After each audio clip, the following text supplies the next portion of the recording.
The Sentinel is known to be reliable, fearless, disciplined, consistent, courageous, motivated, and skillful. So do what you feel passionate about. Take chances. All these qualities start from the mind. Your mind can be your worst enemy or your most powerful weapon. The world becomes your library to help you to become better at your craft. Is this the dagger?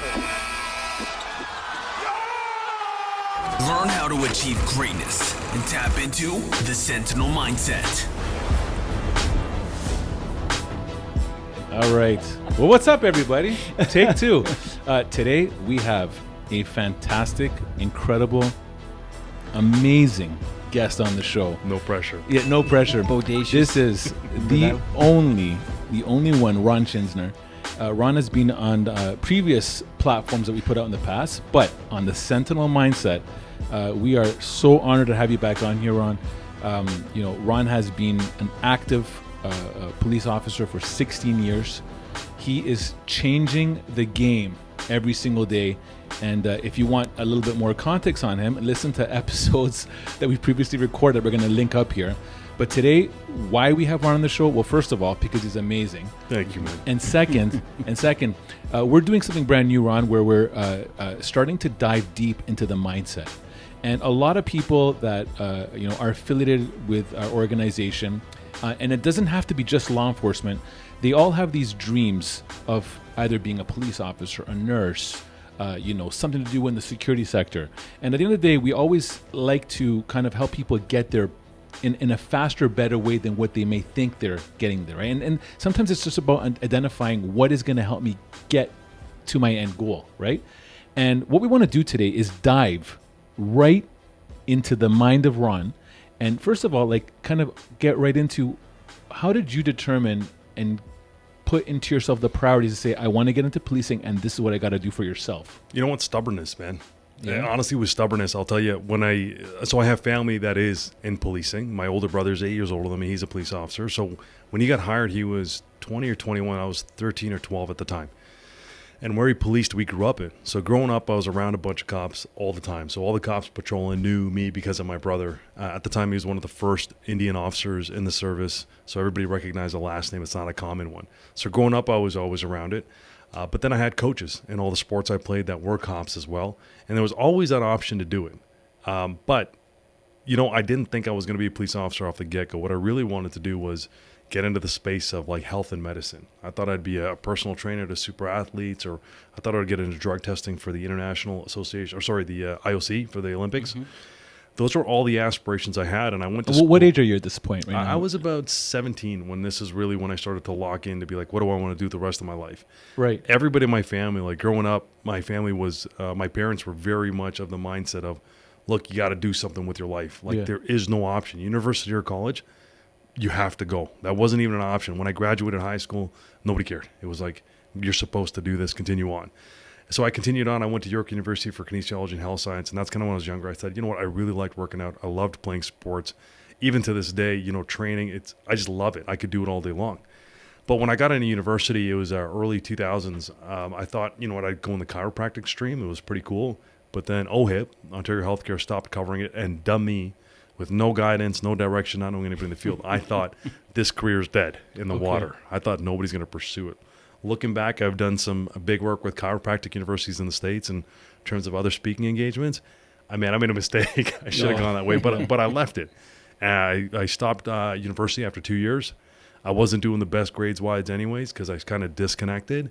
And I was working on contract work with another police organization as a civilian in their intelligence. So in between all the other jobs I had, when they had wiretaps, I was working there to do translations of bad guys and girls on wiretaps involved in major criminal activity. Yeah. So I'd known a bunch of cops through there that I really liked. So I'd seen, cops I really liked, cops I didn't like, and cops I didn't care for. But the ones I really liked. And I did admire them in a different way. So once that was an opportunity there, I thought, you know what, I'm going to apply. And I applied 5 times, and I got rejected 5 times. And it was my fifth application, that I got hired. The first time I applied 3 times to one organization. When I was 19, I applied. So it was kind of me applying at 19, not really knowing, but exploring the waters. Didn't get it for some background stuff. Had some problems growing up. Tried again at 20, same thing, couldn't escape it. Tried again at 21, and they said no. So that's 3 rejections right off of the bat. Let's go into the third rejection right now. Yeah. How are you feeling at this point? Terrible. I was upset. Are you saying, I want to give up right now at this present moment? No. Yeah. No, like, hence the stubbornness. That Yeah. you were saying yeah, at the that top. give up was not an option. For me, at that point, I felt like, look, what I look like on paper or when you punch my name into that computer, Yeah. what you see there, that's not me. Right. And I felt like I'd done so many other things in my life at that stage to prove I'm not that person. Like, I was the captain of a lot of teams I played on. I was high school president, valedictorian. I didn't get the best grades, but I was always fair and nice to people. But I got in trouble sometimes outside of school. Yeah. Because, again, I talked about it before, but my parents went bankrupt when we were young, so we're moving around so much. I was a kid. I didn't know the associations I was going to make, but they come back to bite you in your butt. So for people who are, in that position now, there comes a point when you kind of got to make a decision, right? Ron, can I put you on hold for Sure. 1 second? Mike, can you just double check the sound? What, make sure you're recording? Yes. Sorry, Ron. I do this all the time, and you're No saying worries, gold man. nuggets right now, and we don't have our IT. Is it recording right now? Because I don't think it is. Yeah. What's the timer right now? Zoom recorder. 8 minutes and 9 seconds. Yeah, I think we're good. Wow, guys, for anyone that's listening right now, that was a test. We'll figure out what the test is afterwards. Ron, sorry, go back into it, buddy. I'm going to cut this out. No worries, man. So I was saying, it's just for anybody now who's thinking of getting into there. Here becomes the threshold of making adult decisions, all right? Whether you're 16 or 17 or 18. Yes, you're a kid. You're a youth under the criminal Code of Canada. Yes. You're a youth. Yes. Most people will say, or the way our system is set up here, if you're 18, you're not considered an adult. You can't make decisions for yourself. But at 15 or 16, you can't choose your family. You're stuck with that. That's out of your choice. But you know now who you should be hanging out with and who you shouldn't be hanging out with. Right. So at any age, I'd say past 14 or 15 or 16, if policing is something for you down the road, those are the decisions that you have to make because they're going to come back to haunt you. So right now, what I want to just kind of concentrate on is something that you just said that's huge. In our interview process, we got people that come in here all the time, and they say to us they want to be police officers. And we tell them, okay, now that you've just said that, we need you to realize that there's going to be a magnifying glass that's going to be a little bit closer on you. And here's why you need to understand this. How you perform right now with us in the company will either dictate a positive outcome, get you closer to your goal in policing, or it will actually destroy that journey. And we've had people that have come on and they're in the background stages of their policing or about to get in there. And they do something not even a couple of weeks on the job that puts us in a position that they got to get terminated. Yep. And that's it. It's one thing to say, like, I did something 10 years ago. But when you do something in the moment that you're applying to the police, you're just showing them that you are not ready. Yeah, 1,000,000%. If you can't maintain a job, any job, Right. Or I understand, look, there's going to be bad bosses, going to be bad environments. Right. They might not be, leave. Right. All right, leave. Right. The other thing, too, is in policing, not every day is a perfect day. It's the complete opposite. Right. So if you show up to work and you're not happy and you don't like your job, your bare bones responsibility is to do your job. Yeah. Bare bones. I don't care about anything else. If you Right. don't like it, you have an option to leave. That's right. And people say it's not that easy. Yeah, it's it never is. supposed to be easy. Yeah. It's the way it goes, man. The last thing you want to do is have that person carrying a gun making decisions that are life or death, and they're basing their decisions based on how they feel that day. Okay. Terrible idea. Yes. Yes. Even social media. Be mindful of what you put on there. If you're putting up on IG or Snapchat, you getting drunk all the time, you with your friends and they're smoking dope or whatever, you're out clubbing, you're not making the right decisions, you're not around the right people. That stuff's open game, man. Right. Nobody's going to give you the benefit of the doubt because the reality is you have thousands of people applying for a limited number of jobs. So it's all about what you present on that paper, what you see and what you don't see. Right. Now, you've been in the force for a long enough time where you've probably seen a lot of people that have come on that are 100% representing the community the way they should be. But you've also probably seen some hires that maybe are not a right fit. 1,000,000%. Yeah. And when you see that, right, and then you probably also have another group of people that are just not getting on. They're kind of going through that whole element of just. So if you were to break down into 3 sections and just concentrate on the 2 where either you're on and you're not really kind of making the difference, or you're actually casting a negative light to the job. You know what I mean? Yeah. When you look at everything as a whole, what would you say to people that are either first of all, currently working in a capacity to say, look, if you want to be a game game changer, right? Making a difference in someone's life. Is that something that a lot of people look at when they get in the police force? I want to make a change or a difference in someone's life. Or is it more or less, I just want to protect and just look at it from the bare bones element? Like from your experiences. From my experience, it's a mix of all, but the common denominator in everybody, the common ingredient is that they want to catch bad guys. Right. All right. But what does that entail? And I know there's some criticism around the word bad guys. They just don't use it. Look, Yes. it's the name of the game that we're in. Okay? Right. There's good and there's bad. It's the Right. simplest way to break down a real complex situation to make decisions. Right. All right. So we say good and bad. After the fact, we can work with you. All right. One way to say it is the cats want to catch the rats. Sure. Yeah, That's yeah, another yeah, way, yeah, yeah. So it's another way, That's right? a street way of saying Yeah. it. So the coppers who come in, what I've noticed, and it happened to me, and it happened to a lot of my good friends and still young police officers that I work with who kind of mentor and whatever, is they come in with this idea of what policing is Yes. and what they can do to impact it. Okay, what can I do to save people? You know, and there's a lot of mix. And the benefit of social media, and it's also a detriment sometimes, is that they're seeing other police officers that do really positive, proactive things. They're with kids all the time. They're running programs. They're playing basketball. They're changing tires. And they see that, and it's a whole new breed of people that say, that's what I want to do. That's what the role of a police officer is. So they sign up to do that, and that's great. But they forget there's a whole other side of the game here. All right? The whole other side of the game Actually, is... policing. It's called policing. Yeah, right? it's called putting handcuffs on people. It's It's called so funny. investigating. It's called Yes. investigating homicides, responding to shootings, having to have a gun and pull it out on somebody to effect a lawful arrest and make sure everybody's safe. And then, God forbid, having to potentially one day pull that trigger to save yourself or somebody else. So there's this really weird disconnect. But everybody that gets in, I feel like, regardless of if you're that soft side or the hard side, wants to help people and catch Right. the bad guy. Where they start to get a little disillusioned is they come in with really high hopes and expectations of an organization. They don't understand the machine that works behind the scene. And that machine that works behind the scene, sometimes it doesn't move fast enough, so people get frustrated. Right. And then that frustration manifests itself at work. And when you're at work and you're frustrated, whether you hate your job or you hate your boss or you hate your team or whatever it is, what does it result in? Poor work performance, and you got a toxic person on a team. Right. You know, a long time ago in 2008, I was lucky enough to be brought into a professional sports team coaching clinic. So they brought me in for a couple of days. I got to spend time with the GM and then their head coach staff, and it was cool. It was really cool because a lot of stuff I learned there. And this team in particular is a Toronto team, is a major team. They had got rid of one of their star players shortly, like that week. And the GM, when he was explaining to me, he's like, look, the reason we got rid of him was he was great on the field, but he was toxic in the change room. Wow. And he's like, we could not afford that toxicity among the staff and the team. It was too hard to manage and too hard to deal with that we had to keep a good culture. Right. Same thing happens to cops. You know, cops get frustrated out of good things. You know, why can't we do these things? Why can't we help people? Why can't we save them? Why do we have to go through so many barriers? And the rules are there for a reason, but that frustration, then they show up and they feel helpless. They say, I never signed up for this. And to add on to that, because right now there's certain things happening around the world where police are cast in a negative light, it's also now they got to take that on as well, right? Yeah. Because at the end of the day, I talk to people all the time and they're like, oh man, cops are all this, cops are all bad and this and that. I'm like, actually, that's not true. That's not a true statement.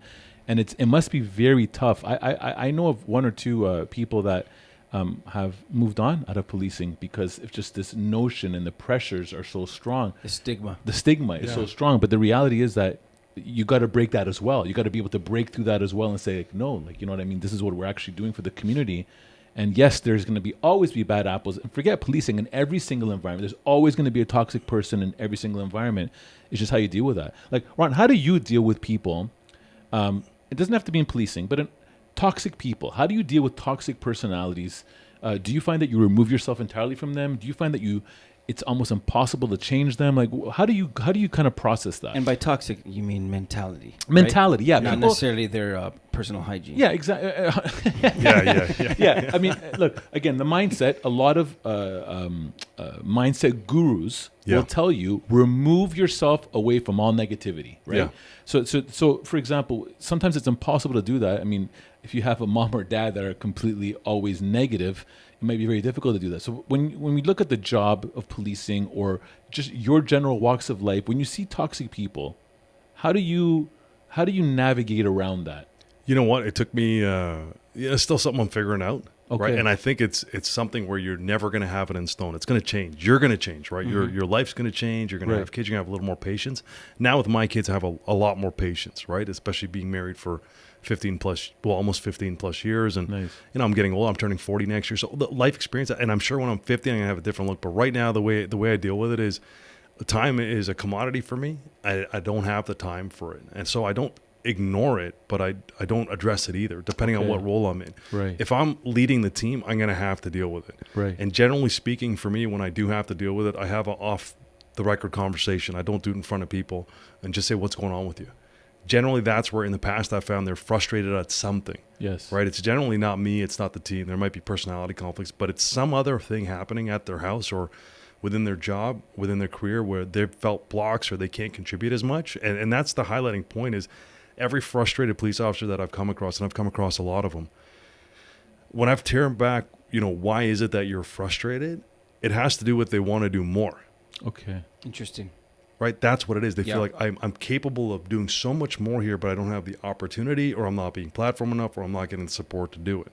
So I try to have a one-off with them, but I'll only do it once. I don't waste my time. Right. And say, what's going on with you? Like, where are you frustrated? Like, off the record. And I mean that. So if you tell me something privately, I'll never compromise that. I think it's so important. Right. Because it adds to your integrity, right? No, for sure.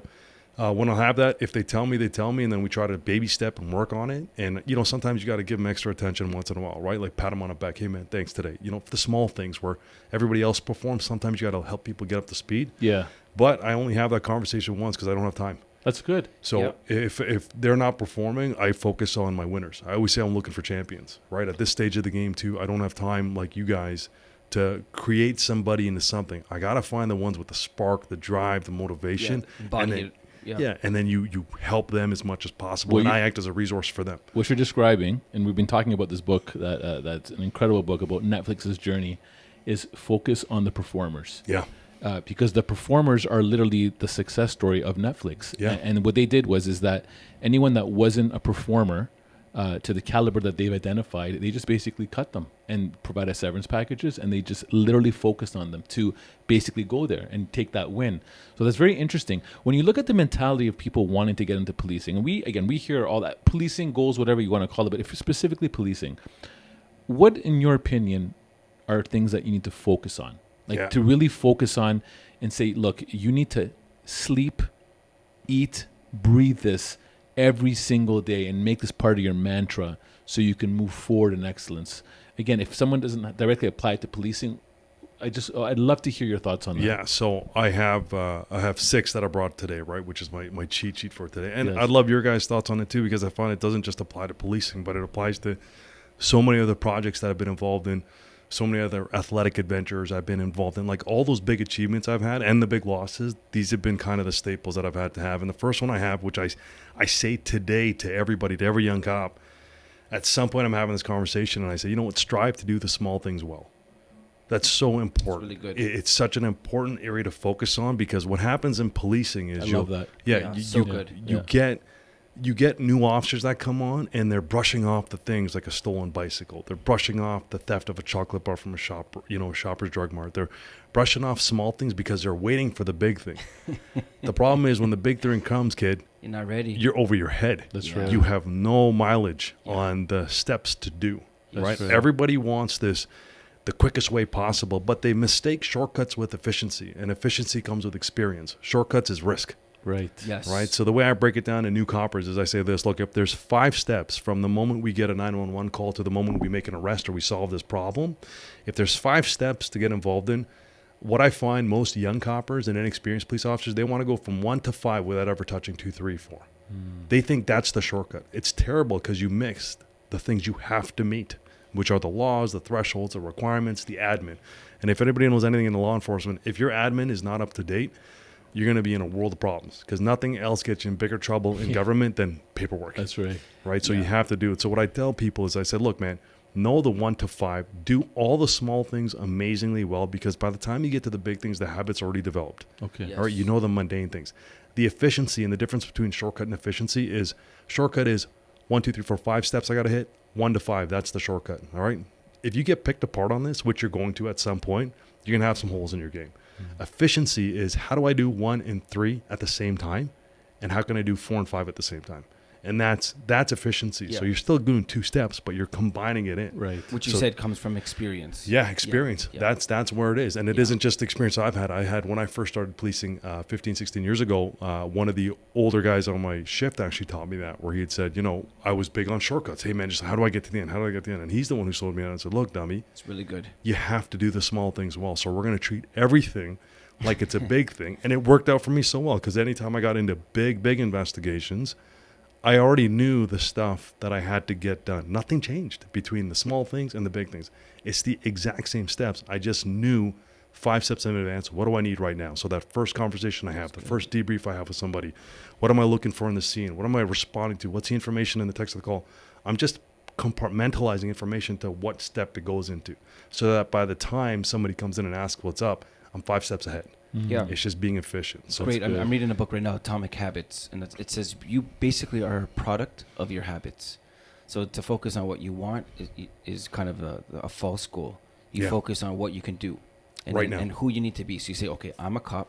I want to be a high-level police officer, a high-functioning officer, a very effective one. I need to be high-functioning. I need to be effective. And I got to get the job done well, no matter how trivial. So I think that's amazing. Great advice. Yeah, strive to do the small things well is number one. Number Okay. 2 is so kids, do the dishes well. you have to, Yeah. man. Yeah. Exactly. There's a colonel and he has this whole thing and he talks about making your bed in the morning. Oh, yes. Oh, that's so good. By the way, just so you know, I started to do that. 1 month and a half now, I've been making my bed every single day. My wife usually makes it. I can tell by the way you walk now. Oh, thank you. Yeah. But now I've been doing that now just to get a win first thing in the morning. Is Yeah. my first. But go on. Just Yeah. go on. The so devil's in the good. details, right? Yes. Yeah, Yes. and if you become good at the details, you become impenetrable. You're not vulnerable. You don't have any openings, and that's the name of the game. Yeah. The second one is be a doer and a self-starter. Aggressiveness and initiative are 2 of the most admired qualities in a police officer. But you also must put your feet up and think, right? And by the term aggressive here, what I'm really saying is ready or likely to attack or confront.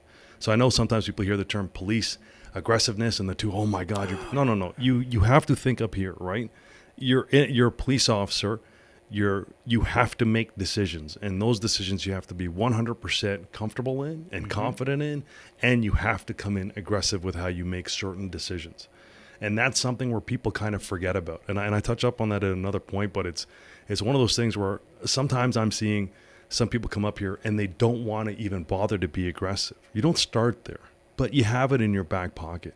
And you have to take initiative. And where that comes into play as well, and what I'm talking about here is not just like being physically aggressive. There's a time and a place for that. And no doubt in your policing career, it's going to happen. You're going to get into a fight. It's not going to be a good one. It's just going to happen to you. I wish it didn't, but this is the name of the game. It's a profession you're in. And when you take aggressiveness and initiative and you say, likely to attack or confront, it also applies to team. So when we're in a team, you have small teams. What people like to think is, when you hear guns and gangs, there's this team of 40 people. No, it's a team of 5 people. Okay, there's multiple small teams, but that 5 people have to produce. When you're part of a team like that, not just in policing, but especially in policing, if I'm the boss and I say, guys, here's what we have to do, here's your basic tasks, I don't need to know how you're doing it. I don't need to authorize it. I am expecting that you already know the rules, how to do it safely, how to do it smartly, and that you know how to do all the small things well. Right. But you need to be aggressive and taking that initiative and going out and coming back with a finished product, right? You can't get babied. It's not high school, right? So when I see some younger officers come in, it's not all of them, but there's some of them that are seeking permission for everything. Yes. You got to know your job. Yeah. Yeah. The job of a boss is not to tell you how to do your job. Permission, validation. It doesn't back work and that forth. way. Yeah. Do your homework. Yeah. Know what you're allowed to do. Yeah.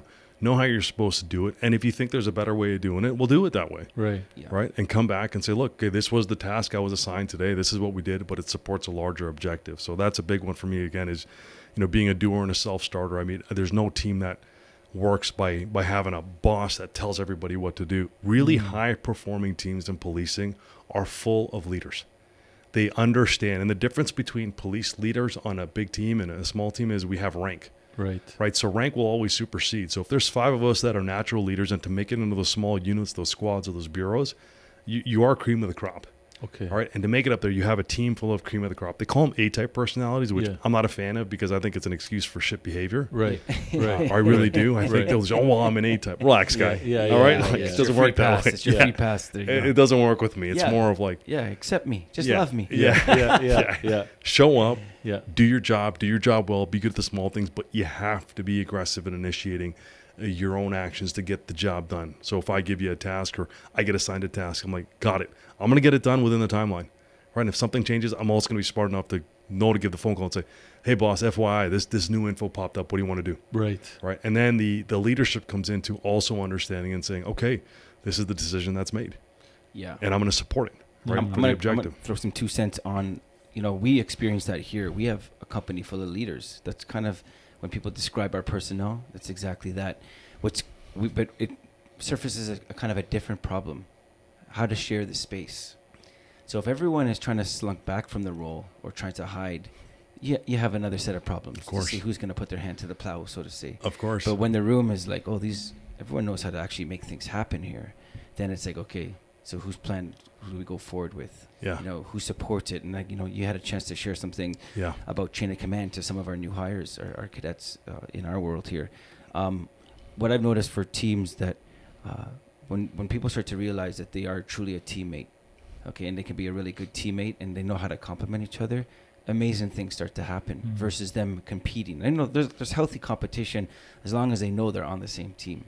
Okay, so can you speak to that a bit? And just in terms of, because I guarantee we know some people even personally who want to get into those higher level teams. Yeah. Okay, and if they get that chance, do they go in and do they steamroll everyone else? Do they try to be a know-it-all? No. What's the best way to do it? No, Yeah. listen, regardless of what you have coming in, if you're the new guy coming into a specialized unit, you're the new guy.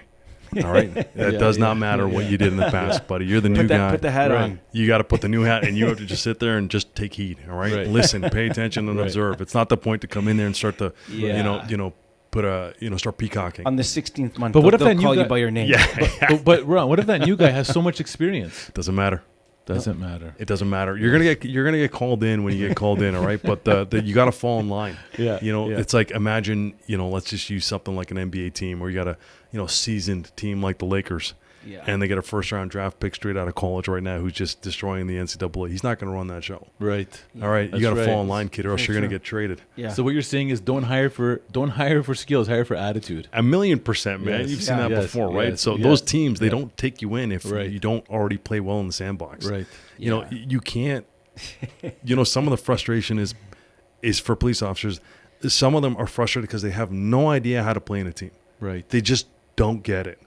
Yeah, you have something to say, you're passionate about it, but also, you have to work with other people. I can't do everything. Right. I can't solve it, right? But in a team we can, and sometimes you win, sometimes you lose. But are we getting our objective met? Right. Right. And when I was speaking to the guys outside, the thing that I brought up was, understand and use judgment. Know Is this when to point stop. three? Is this fighting. point This three? this is going to be point.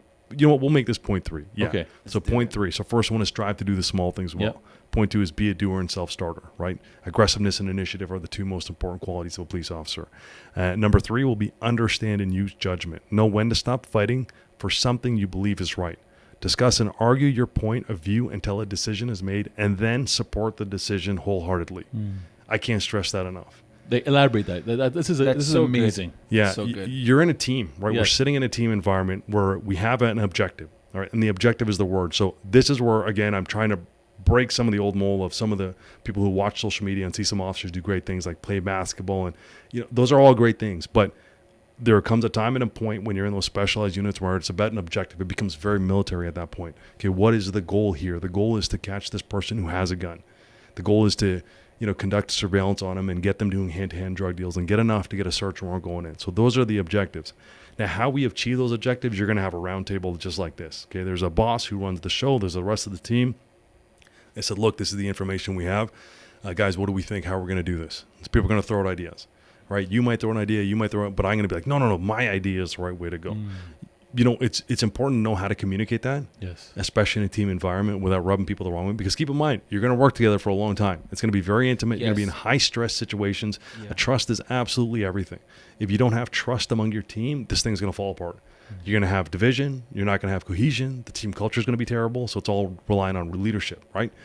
But in those situations around the round table, look, even if I feel so strongly about how I stand on things, but the majority of the team chooses the other way and the ranking officer says this is the way we're doing it, I have to agree with it at that point and say, okay, that's a decision made. I'll respect that decision. I support it wholeheartedly. Where can I stand in line? What do you need me to do? You support in your action and your attitude. Yes. 1,000,000%. Yeah. You got to be ready to go. It's not always your way. And that's where I say to everybody, like, trust the experience. Absolutely. I mean, I always tell my kids, look, I wanted Mexican food, but mom said Korean. Yeah. Okay, so we're going to enjoy it. You know what I'm saying? Yeah. Okay. Yeah, and it happens, right? You'll see people have falling outs. That's good for man. this. That's really good. But they got to put it together to say, okay, yeah, I'm really good at what I did, so I got here. I got to the table to have this conversation. Yes. Now I feel comfortable to voice up how I think it should be done. And even though I voiced it up, the rank here chose not to go with it, regardless of what I think the reason is. Okay. And why I say that is sometimes you get caught up in your own head and you think, oh, they're not picking my ID because they don't like me. Yes. It had nothing to do with that, man. You're not that special. Yeah. Okay? Exactly. I'll just break it down to you that way. Ron, you're hitting home today. You're hitting home But I think today. it's great what you're saying, too, is just it does go to trust. You trust the team, someone outside of yourself that is going to make a decision, that you support it, and then even you trust. It requires you to be patient. Listen. Because if you follow, and if even as the new guy, and maybe as you work up the ranks and you gain the respect of the team, but if you're good and you're about the team, eventually they're going to say, okay, so what do you think we should do? Trust is social currency. Yeah. You got to give it to get it. It's a trading game. I like that, yeah. Right? So I have to show my trust in the team by saying, okay, guys, I don't agree with it, but I think you guys might know something I don't know, so let's do it. Yeah. Man, you're just dropping life hacks here right now. Well, it's just the experience I've had, right? Yeah. And I'm telling you, it's what I've seen, and not just myself, but other officers who I admire, I respect, that I think are cream of the crop. Right. It's I've seen them. It isn't like I just, oh, look, I don't know. I've just seen things that worked, and I had experiences of both the bad and the good, and I know what's worked for me, and I know what I felt better with at the end. And you know what? To be honest, there's been times when I've been that guy at the table to say, I don't think this is a good idea, and this is why. And we went the other way, and my whole gut was like, don't do it. And it went way better than I expected it to go. And it was because I didn't have the experience to know the other steps involved. Yes. Okay. So, but the higher ups knew, the rest of the team who was their senior to me knew, and they're like, look, man, trust me. It's just, this will make sense later. And you just got to trust and say, okay, where do I fall in line? What do I do? It seems by how so far, before we get to point number 4, that you're also around good leadership. Like, you're surrounding yourself around good leadership, because to me, they're also instilling in you some really good fundamental elements that you are instilling right now. You know what I mean? I think that's, maybe it's not on the system there, but you always hear the saying, surround yourself around positive people, or show me your closest 5 friends or 5 people that you work with, whatever. It's an adaptation of who you are as an individual. And to me, that's oozes from you, man. Yeah, I've had a lot of good leaders around me, and I've also had a lot of terrible ones. Right. And both have value.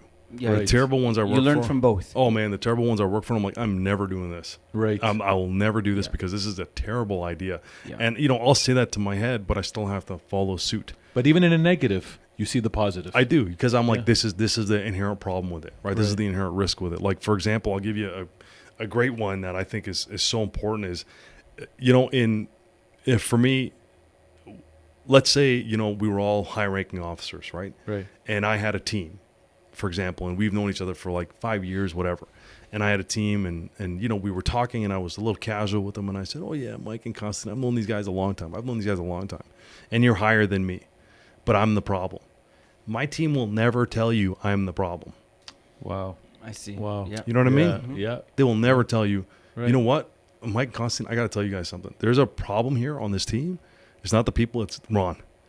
Because they know our personal relationship. And what does that affect ultimately in the outcome? It affects the objective. It affects what we're here for. Right.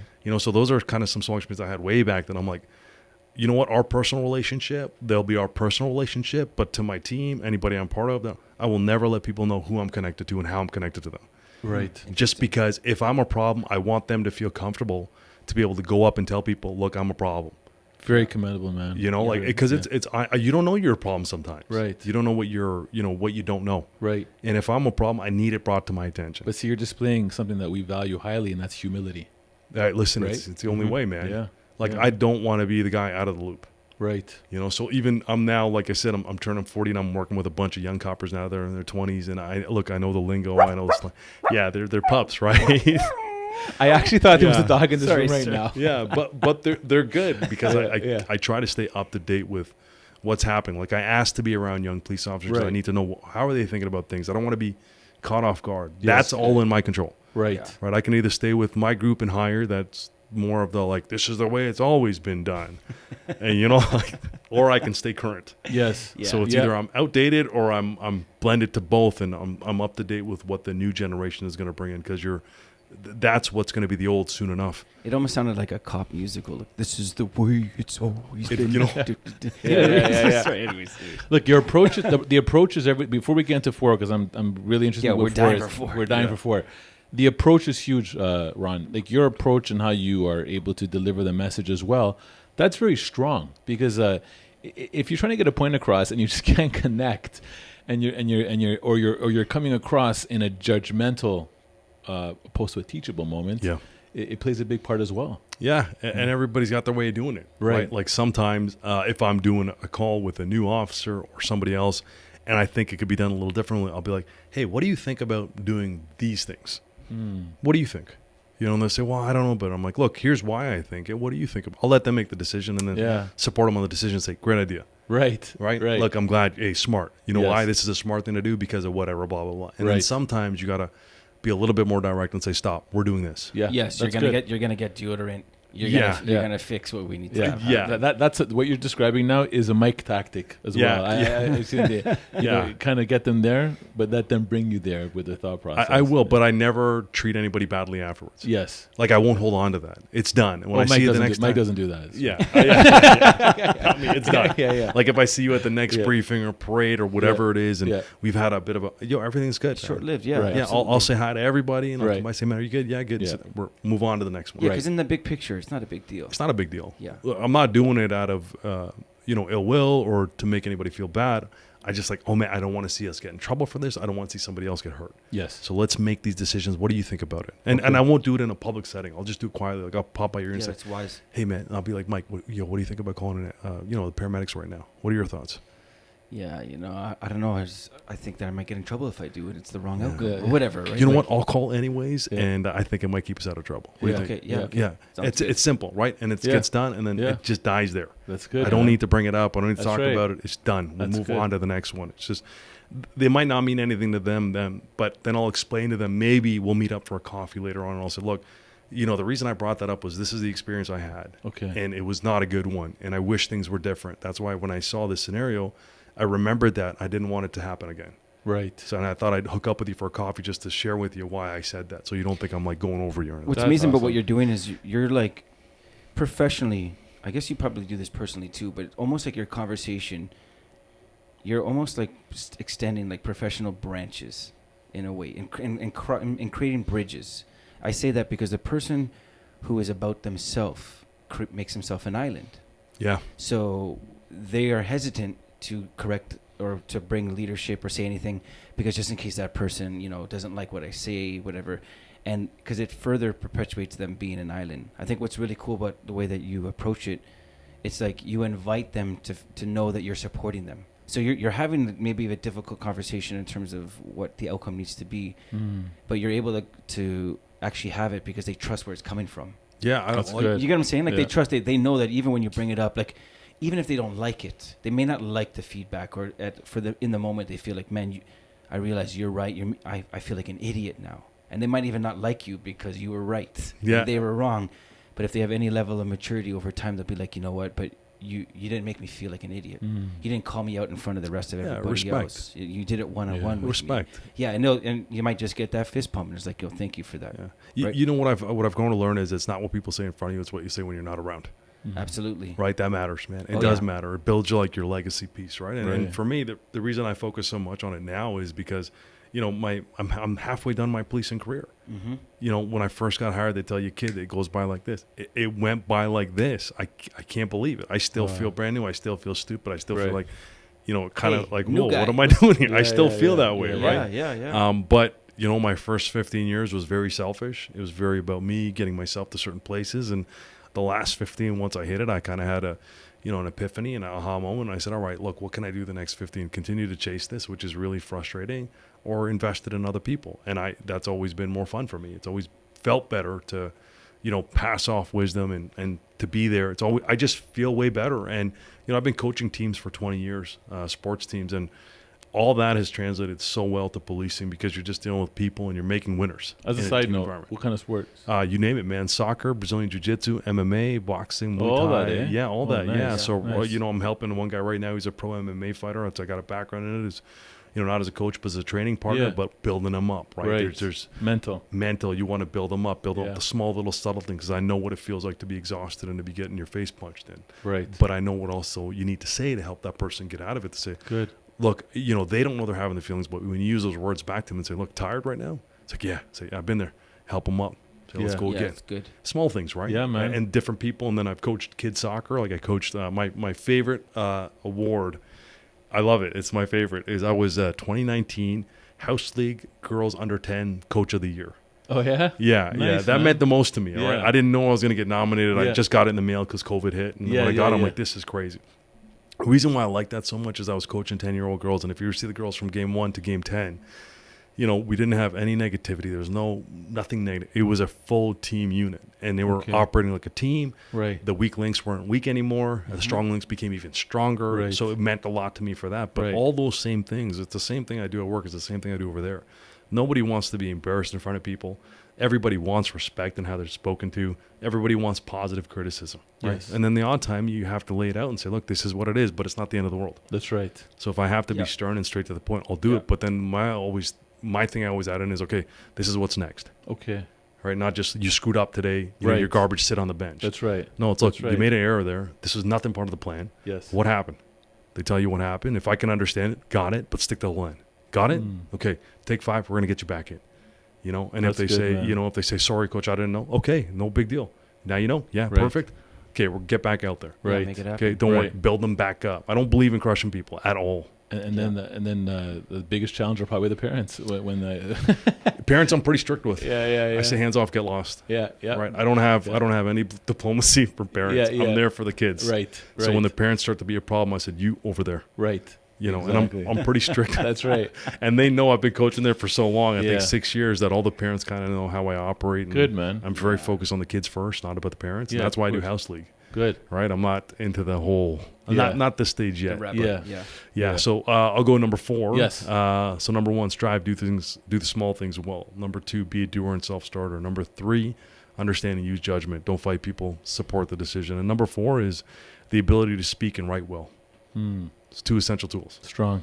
Okay, that's for everything. Yeah. Ability to speak well and to write well. Right. And for me, I did a ton of writing. Policing is all writing, right? It's articulating what happened, writing down your observations, writing down what you see, how you saw it, not so much how you felt about things. Okay, Right. that subjective Remove the side, emotion. Yeah. dump that. Yeah. I felt so-and-so. That's for a different part of policing. That's right. That's for like worst case scenario. Yes. But this type of thing, your everyday, it's really Facts. articulating your actions, what information you knew, Right. what actions you took, why you took them, and what supports those actions legally. So that's what it is. You do all that stuff, but if you can't talk to people, you can't speak well, you can't be convincing or articulate, you're going to have an uphill battle in all aspects of life. Okay, especially when it comes down to court, comes down to your daily interactions, comes down to confidence in you, trust Right. building, talking to people. That's your life. So when I see or hear of people who said they want to be a police officer, but they don't have that in them, it's not saying you can't learn it, but work on it. Right. That should be something you're continually working on. Because keep in mind, yeah, you're a cop, you're dealing with the general public. You're also dealing with other government organizations. You're also dealing with other professionals. How do you work on it? So someone's going to obviously. I want you to kind of elaborate this. How do I be a better writer? How do I be a better speaker? What would you suggest for those people that are hearing this? Write and talk. Write and talk. Just like anything else. Actually do Right. the action. Yeah, Do it. so do it. I Yeah. do a ton of writing. I've been doing a ton of writing for the last 4 or 5 years, and it translated so well into public speaking because the stuff I was writing about was stuff I cared about. Yes. Right? I started off with personal journals. So, I was going through a bit of a rough patch about 7 years ago. Out of desperation, you know what happened is I was going through a bit of a rough patch, and I was texting myself all these things, right? These thoughts I was having, and I don't even remember where I got the idea to do Anxious thoughts? What were they? a mix of everything. Okay. Real anxious thoughts, real dark thoughts, real Yeah. thoughts I wasn't comfortable with. But I'm like, I should capture this. I don't know why, but I did, and I was texting myself. That's and strategy, by the way, what you're talking about right now. I had no idea what Yeah. I was doing. I just felt like I got to capture this because I'm going to forget about this tomorrow. Right. So I started doing all that stuff, and then I was like, you know what, the texting, I'm like, let me put it into a Microsoft Word document. And it took me like 2 days to do nonstop. And I'm like, dude, this is so much. Like, I can't do it. Yeah. So then I started using Apple Notes. And then now if I had a thought, I would just pump it into there. And I started developing thousands of those. And those are easy to put over because you just copy and paste it over into a document. Yeah. And then when I was doing that, what I found was what I was thinking about, what I was kind of going over, it was really weird. Like I had one moment where on the Monday, I remember I wrote a note to myself in my actually I had a physical journal. So then I would write at night. And I had a physical journal and it wasn't a good day. And I was writing to myself and I, wrote down all this stuff. And then on the Wednesday, I revisited it. And that kind of became a habit. So 2 days later, when I let the emotions die off, when I let the feelings of that moment die off, I revisited it by accident. Because what I would do is I'd go through my journal and I read it to my kids before bed, the good things. Right. Right? Like this is what daddy thinks. And this is what I want from you. And this is my experience. So I was going through it and I remember I paused on Monday's page and I was so disappointed in myself. I couldn't believe I talked to myself like that. Oh, wow. 2 days later. Yeah. And I just looked at it and I paused and I'm like, oh my God, this is a problem. This is a huge problem. I'm my own worst enemy up here. So I started to really pay attention to 2 days after, 2 days after, 2 days after. And then slowly you start to change how you think because you change how you write. You start catching yourself in the way you think to say like, this is garbage. Like, guy, this is not even true. Right. So I was catching all those just through journaling and writing. Yes. And it just so happened, it was all the things I cared about, which is life and people and work and, doing all the gang exit stuff and gang prevention. I was like, I was in the thick of it with people that are professionals in, psychology, psychiatry. Then I was with people who had a whole bunch of PTSD and trauma. So I was surrounded by professionals. So I almost used it as an opportunity for me to exercise that and say, hey, what's going on here? Like, how do people think? How am I thinking about things? And being around experts and professionals, and that's another part of policing that I'll say is, I had to really learn how to be coachable. So I'll share with you, I've been going to a psychologist for about 5 or 6 years. It's been a great help for me mentally.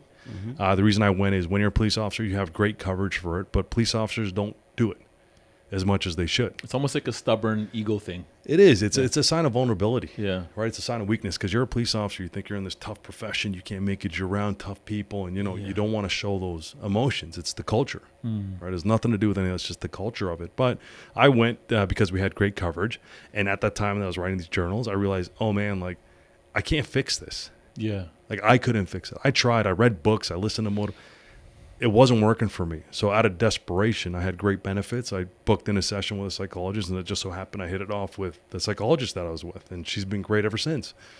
And I got lucky because we got along. And what I'll hear from other people who go to see a psychologist are like, oh, that one wasn't for me, and they keep moving. Well, here's my insight on that. And it's not one of the things to focus on, but it's more of a side note. A side note thing is, for me, it took me a year to learn how to participate. They were giving me the right things to do. With the therapist. Yeah, with a psychologist. Yeah. They took me a year. So you're closed-minded on it. You didn't want to open up to it. A whole year. A whole year, yeah. I'd gone because at the time that I was doing all the gang exit stuff, we were so in the psychological space that I was using those as moments to pick their brain. Right? Okay. As a psychologist, hey, what's your thoughts on PTSD and like kids? What do you think? Yes. Well, and then they'd tell you, and I would use that session as like a research tool for me. And then in the process of doing it, my psychologist was really good and was extracting stuff from me too, right? And I still remember she had given me when you first get in there, they give you these like papers, right? And it's not what people think. It's not like where you lie down on a sofa. And it's not that. You're just talking like this. That's right. What? And they give you these surveys. And on the surveys, it's like, fill it out as best as you can. And you give it back to them. And they don't tell you, like at least my psychologist didn't come out and say, oh, this is what you have. Like they don't tell you anything. They just start the work. Right. And then you come in and they're giving you these tools, right? You're thrown right in. That's You're just thrown in, right? Yeah. And I was game for it. So I was like, okay, let's see what happens. I was desperate. Right. So a year later passes, and now I'm kind of feeling like ups and downs and whatever. And I asked her, and I said, what was I a year ago? Like, what was those papers for? That's good. Yeah. And she's like, before we do that, I want you to fill out this paper. And so I do the surveys, and it's kind of the same ones. And she says to me, I remember she'd said to me in that one, she says, look, if one of these, which was a couple questions here, might trigger you. And I remember that word because I'm like, I hate that word, right? Trigger. And I was like, get out of here. Yeah. Like, this is going to be fine. And I remember she gave it to me face down. I go to my car. As soon as I get in my car, I flip it over. And it was like the second question set me off. I just felt anxiety from the second question. It was, do you avoid people and places because of feelings that are associated to them? And I was like, I do. Wow. And then I was like, oh man, like there's something here. So Right. then I redid it without knowing that she had done like a Jedi mind trick on me for the year. Yeah. Right. Yeah. And I came back, and this time I was all in. Wow. And when I was all in, I was like, tell me what to do. Yeah. And that's when I started to really, Amazing. quote man. unquote, be vulnerable. But I learned how to be coachable. So it's like, tell me what to do. I want you to do this. And I would actually do it. Ron, that's And it works. huge. That's huge. That's huge. How much times I've heard people say that they've read something, even for myself, you read something and you just read it as words, but then something happens and you're more open, and those same words that you're reading now, every single letter, every single word is connecting with you because all you did was have an open mind. Yeah. Yeah. Out of desperation. Yeah. Right. And- Fertile soil, as you Yeah. could say. Yeah. Yeah, and it was really weird too, because at that time in my career I was being deemed like a subject matter expert in gang prevention and all that stuff. So I was doing a bunch of speaking as an expert Right. on stuff kind of in this area. So I had this weird thing in the background where I'm like, okay, I'm going out doing all these talks about the importance of mental health, you know, like what's happening with brain development and psychology work and how people become criminals, but at the same time I'm getting help in that back end, right? So it's this weird thing, and it's just having the trust to say, okay, That's awesome. I don't need to know everything. Yeah. I don't know everything, but I'm around experts and professionals in the place. And, you know, they're professionals. People forget that. You'll go to a gym and get a personal trainer for a movie role or for whatever, but we don't go for this. Yeah. Yeah. Yeah. It's crazy to me. Yeah, it's true. Yeah, it's funny. It's true. The same thing. You get a massage to your back. What are you doing to massage your mind? What are you doing to work on that? Right. Yeah, it's exactly what you guys are doing here. Like people don't realize how important it is to sort out these tangled wires sometimes. Right. Yeah. Right. You know, for most people too who end up being police officers, you know, I'll tell you, I can't give you a percentage, but an overwhelming majority of them, when I ask them, you know, not why do you want to be a police officer, but what happened for you to want to be a police officer, the answers are very different. Why do you want to be a police officer? I want to help people. What happened for you to want to be a police officer? See what the answers are. Wow. Very interesting, man. Yes. I like that. Oh, it's a completely different ballgame. Yeah. You got to untangle that. Yeah. Right. Because even when I got into policing, I thought policing was the source of all my problems. It wasn't. It was everything else. Wow. Yeah. It just, policing rewards that behavior. Right. It rewards the untrusting nature. Right. It's right. part of the job. It Wow. rewards the everybody's out to get me. It's Right. just nature of the beast, man. Wow. It is part of the job. It's you have to do that to survive. So you think you do that for 10 plus years, you're rewarding thought processes that are potentially damaging long term. Right. You know, not trusting people, staying antisocial, saying everybody's the enemy, being hyper vigilant. It's not healthy for you. But you need an outsider to say, look, we're going to just untangle this a little bit for you, Yes. get you back to normal, and then you need to maintain it. So, you know, even with everything being great, I still go and maintain it and say, look, like, what do you think? What are your thoughts? Like a lot of times it's just a conversation. Yeah. Yeah. Yes. We all know what it's like to put on that woolly turtleneck sweater, Yeah. and you didn't really quite get it on properly, and you need someone outside to help you untangle it. 100%. You know what I mean, right? 100%. Yeah. It's So a great lesson there. I'll keep rolling here. So we had 1, strive to do small things. 2, be a doer be a doer and self-starter.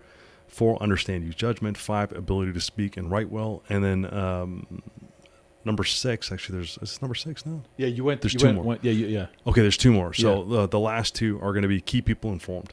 Okay. Okay, tell them what, how, and why. It builds their confidence in you.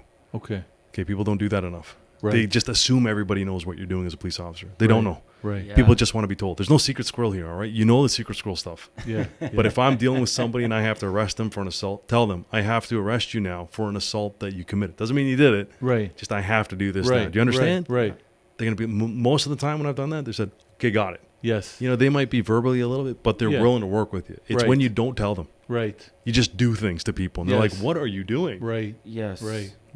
Well, I mean, someone chooses to do that sometimes because they think, why do I have to tell you that?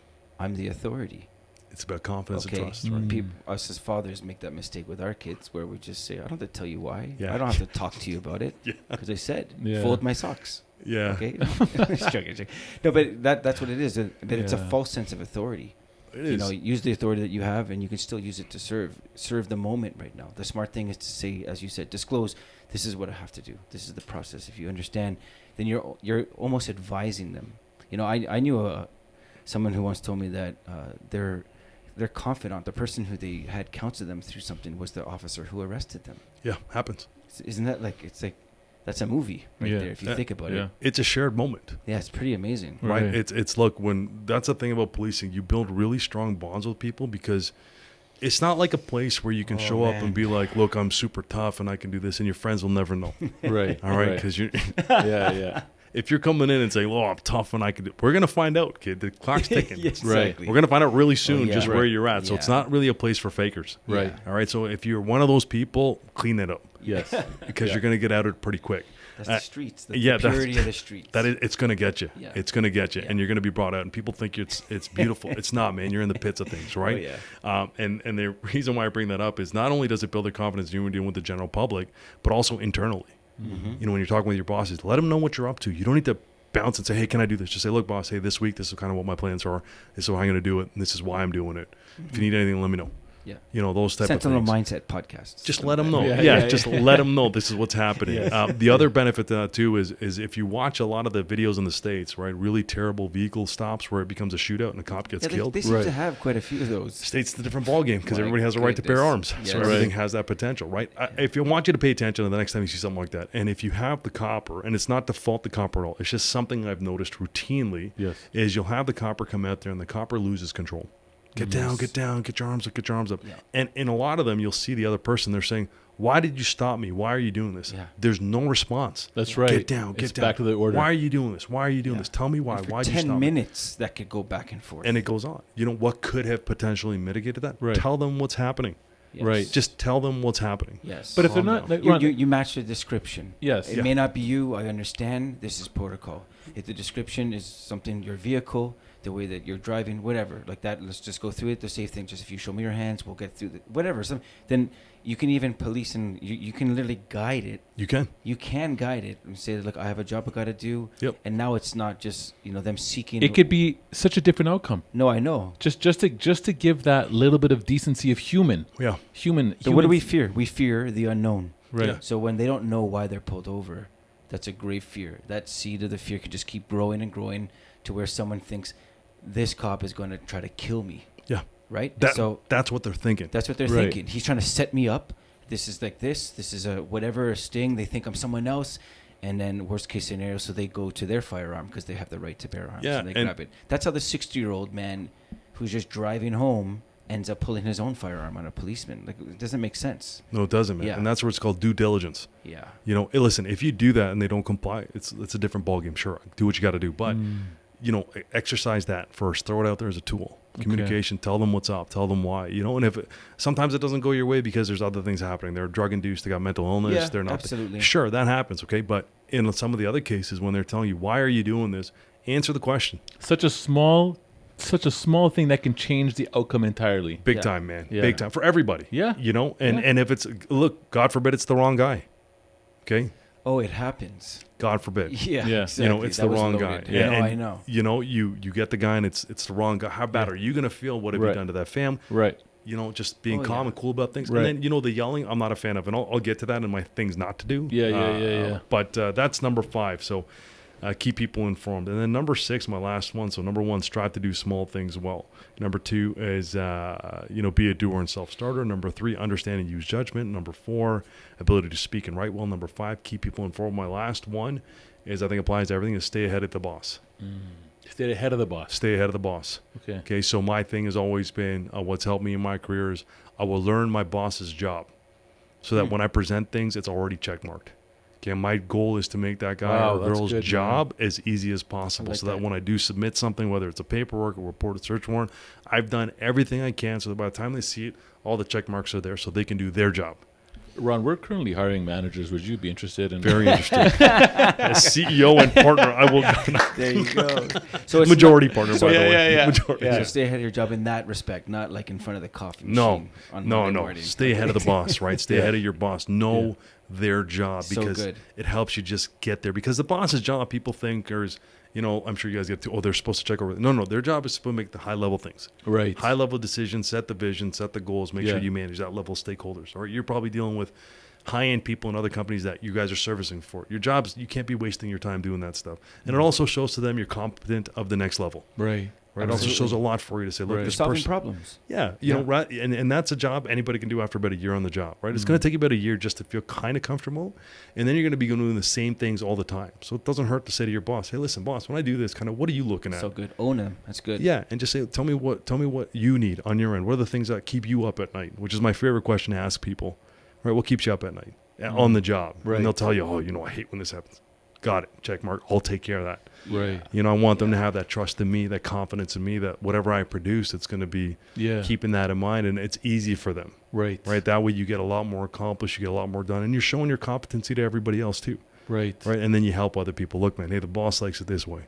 Got it? Oh yeah. Do it that way. Absolutely. Yeah. You know, it builds out. So those are kind of my things to focus on. And then I got 5 types of harmful characteristics, which I think are just as important. Let's right? hear it, man. Let's hear it. And number 1 is recklessness. Police officers who move forward to fight at every opportunity and see all situations as a reason for battle will get themselves or others hurt or killed in the end. Okay. All right. And that comes down to being cool about things. Yeah. Like you got to control yourself. The weird thing is we have this false sense of control, right? Well, sometimes I'll ask people in the past, or even for myself, I reflect back to times that I yelled at somebody and what I was trying to accomplish was I was trying to assert control. It doesn't work. It's never worked for me, whether I've coached a team or been involved in a situation. Just because I was a louder person, the more aggressive person, didn't result in any sort of compliance or outcome the way I wanted it to be. It always resulted in a fight. Right. Very true. Problem is when you come up there and your definition of control is I have to be louder, yeller, stronger, more aggressive in the wrong way, you're going to get yourself hurt. It's a matter of time. Right. And you're going to get other people hurt because that's not the way to do things. This is a strategic game. Right. It's a very tactical game. Right. And when you talk about the mindset, the sentinel mindset, it's the same with the police officer. It's the mindset. It's how you get out of the car. Right. It's what you physically look like when you get out of the car. Right. You know, if you come out and your uniform's disheveled, you're kind of out of shape. You have, you know, ketchup and mustard on your vest. Right. That's the beginning. Right. All right. That is the first thing. If you come in blazing hot, Yeah. get out of the car and you come out hard and heavy, Same thing. you've lost the tactics there. Yeah. Yeah. You know, you come in cool, calm, professional. Right. Then they don't know what you think. That's right. That's right. Okay, Hey, sir, how are you today? Yeah. Just You know what I mean? it's the strategic initiatives you have to take to get into there, right? If Yeah. there's 5 suspects who just did a robbery, and you know they're at the Circle K or the Plaza, and you come in flying lights and sirens, they're gone. That's right. Okay, Yeah. you come in nice and cool. Yeah. You know, you come out of your car cool. You're Yeah. using strategy. You're lulling them into a space of Right. what did these guys know? Right. If you come in lights and sirens, they know you know. That's right. All right, you come in lights, you come in low, lull, That's right. pretend like you're going to the store. Hey guys, how are you? Yeah. Oh, by the way, guys, I'm here to investigate a robbery. If there wasn't a weapon involved, you know, Yeah. it's different. Yeah, But I'm of talking course. like a basic, Yeah. just street grab, whatever. Right. Don't be reckless That's right. coming in. So my big thing is to people is like, watch your recklessness, Right. Yeah. okay? Because it's out of control. Right. You've completed the exact opposite of what you wanted to accomplish. That's right. Yeah. That's And you're right. announcing your moves. And yeah. So it's be Yeah. a little cool in how you do good. things, right? good. The second one is overcautious. Okay. Sometimes police officers who always avoid fights look for the way out and are preoccupied by a wish to return home safely. And they'll end up being cornered and captured because they'll end up in a self-set trap. Wow. All right. So it's Wow. kind of the opposite of what I just said. But the point of that is being overcautious. Right. Again, you see police officers who are doing great, positive community things. That's not the complete job. Right. The job is sometimes you need to deal with things that are in front of you. You need to deal with them aggressively. Right. And if not, you're going to get hurt. So Right. if the thing stopping you from doing it is that you're afraid you're going to get hurt and not go home, Mm. and you're entrapped into that situation because of your lack of decision making, Yep. you're gonna achieve the thing you don't want to achieve Right. just because you're overly cautious, Right. Yes. right? So again, it's going to sound like a meathead thing, but sometimes I'll ask police officers when they get hired, young ones, I'll say, have you ever been in a fight before? No. Have you ever been punched in the face before? No. Well, go get punched in the face in the gym Yeah. Exactly. because you don't want your first experience of that to be here when you have a gun on your hip. Dynamic of the street, Right. Yes. All If right, you're gonna if you're gonna climb some crates in front of the community, Yeah. practice in your backyard. Yeah. Yeah. Don't do it there. Whoever Yeah. thought of that, isn't that brilliant? Yes. It's such nonsense. But people forget about it. We're dealing with violent people doing violent things all the Yeah. time. There is a moment of diplomacy, which I always strongly go with. That's my number one. But also know when to flip the switch. That's right. And also knowing when this is going to hurt you or hurt them. And what I mean by they're going to set themselves up in a trap is their lack of action is going to pit them into a corner where they're not going to be making the decisions anymore. Mm. And when I talk about, lack of control, yeah, you can also lose control. Right. Right? I don't want to ever lose control of a situation. I mean, you can isolate and contain and negotiate. You can definitely do that, but those are all decisions. That's Yes. good. If you don't make any of those decisions, isolate, contain, evacuate, and negotiate, you're out of control. You're lost. Perfect. Right. Yeah. So again, being overly cautious. The third one is hot-headedness. Police officers who are easily angered can be provoked into declaring war without a plan in place. All right. It's similar to recklessness, but plan in place is the key word. That's right. Yeah. Right. You don't want to come out guns ablaze and ready to go when you haven't developed the plan. Right. It's strategy. Right. We have the luxury of time. We have the luxury of distance. We also have the luxury of, in some cases, being able to call in the troops. Yes. You know, and so take your time, slow it down if you can, make a plan. That's Like, good. Don't declare war without a plan. Yeah. Don't. Exactly. It's a basic principle, That's right? right. It's a strategy. That's right. That's what hot-headedness That's I'd does. like to man. see William Wallace doing that speech with, yeah, he just But it makes sense, running That's up there right. by right? himself. We are going to, in a weird way, you know, we're being deployed with some of the same material military has. Yes. Bulletproof vest, magazines, firearms, different use of force options. Mm-hmm. You're responding to things tactically. It's part of the game. That's So I good. like to keep it in the mindset of a war. Would I let my temper and my emotions get me into a war Yes. without a plan? Right. I've fallen into the trap. I need to be back in control. Yeah, That's right. Right. that's So good. I will make sure the hot-headedness is put aside. In We check. don't need this now. Yes. Okay, that's not going to serve us any well here. Right. The truth too, in a violent scenario, the best way to establish control in that scenario is to be calm. Always. Yeah, Breathe. It's not through jacked up aggression, thinking you're going to get control through physicality. It becomes even more dangerous. You know, No. 'cause you lose your awareness. Yes. You Yeah. lose your awareness, and you might think you're controlling the one guy, and you have no clue about the other seven. Yeah, Okay, that's so- hot-headedness. Yeah. The fourth one will be vanity. Leaders who have a high self-esteem and desire Ah. to preserve their noble reputation at all costs can be manipulated through character assassination and slander.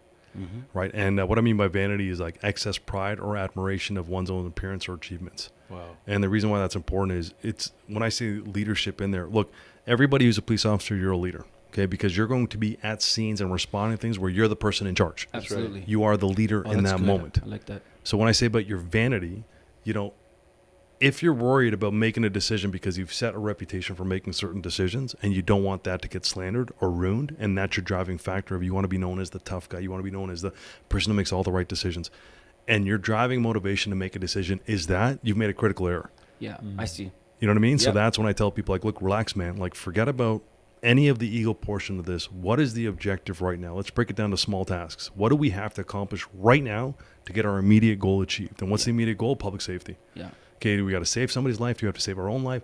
So forget all the other stuff. If you're going to do something today that you might not regularly do because it's the right thing to do, well, let's do that. Yeah. Okay. Be present. You need Yeah. to be present. Be present. But sometimes you'll have people come in and it's like terrible, especially with some of the actual leadership. You'll hear of some people who've developed themselves as a no-nonsense leader.